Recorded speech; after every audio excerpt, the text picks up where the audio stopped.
ଖୁଦୁରୁକୁଣି ଓଷା। ନମସ୍କାର ଦର୍ଶକ ବନ୍ଧୁ, ଆପଣମାନଙ୍କୁ ଆମ ଚ୍ୟାନେଲକୁ ସ୍ୱାଗତ।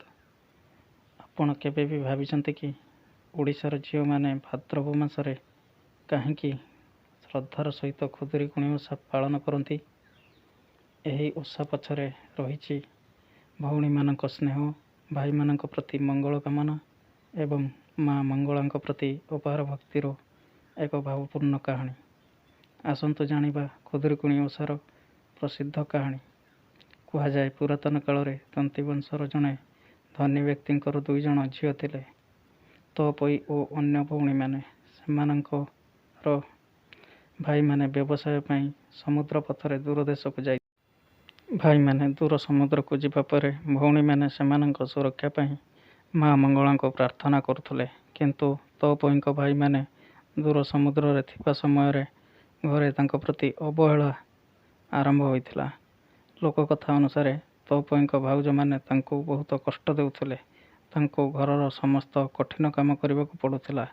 ଏପରିକି ତାଙ୍କୁ ଠିକ୍ ଭାବରେ ଖାଇବାକୁ ମଧ୍ୟ ଦିଆଯାଉନଥିଲା। ତଅପୋଇ ଦୁଃଖରେ ମା ମଙ୍ଗଳାଙ୍କୁ ଡାକୁଥିଲେ। ସେ କହୁଥିଲେ, ହେ ମା ମଙ୍ଗଳା, ମୋ ଭାଇମାନେ ସୁରକ୍ଷିତ ଭାବରେ ଘରକୁ ଫେରନ୍ତୁ। ମୋର ଦୁଃଖ ଦୂର କର ମା। ତଅପୋଇଙ୍କ ଭକ୍ତି ଓ ଆଖିର ଲୁହ ମା ମଙ୍ଗଳାଙ୍କ ନିକଟରେ ପହଞ୍ଚିଲା। କୁହାଯାଏ ମା ମଙ୍ଗଳା ତାଙ୍କ ଭକ୍ତିରେ ପ୍ରସନ୍ନ ହୋଇଥିଲେ।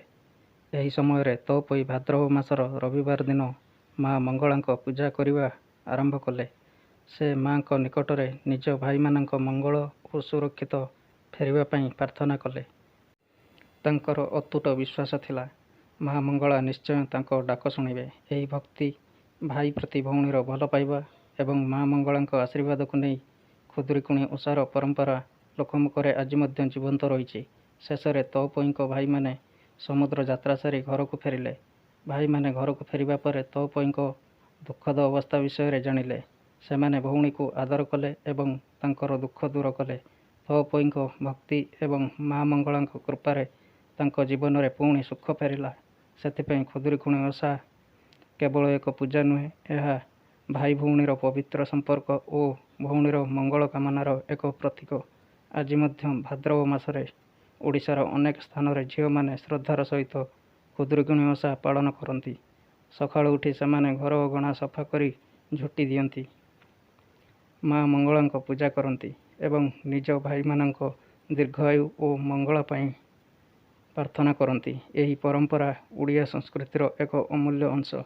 ତେବେ ଆପଣଙ୍କ ଅଞ୍ଚଳରେ ଖୁଦୁରୁକୁଣି ଓଷା କିପରି ପାଳନ କରାଯାଏ, କମେଣ୍ଟରେ ନିଶ୍ଚୟ ଜଣାନ୍ତୁ। ଭିଡ଼ିଓଟି ଭଲ ଲାଗିଥିଲେ ଲାଇକ୍ କରନ୍ତୁ, ସେୟାର କରନ୍ତୁ ଏବଂ ଚ୍ୟାନେଲକୁ ସବସ୍କ୍ରାଇବ୍ କରନ୍ତୁ।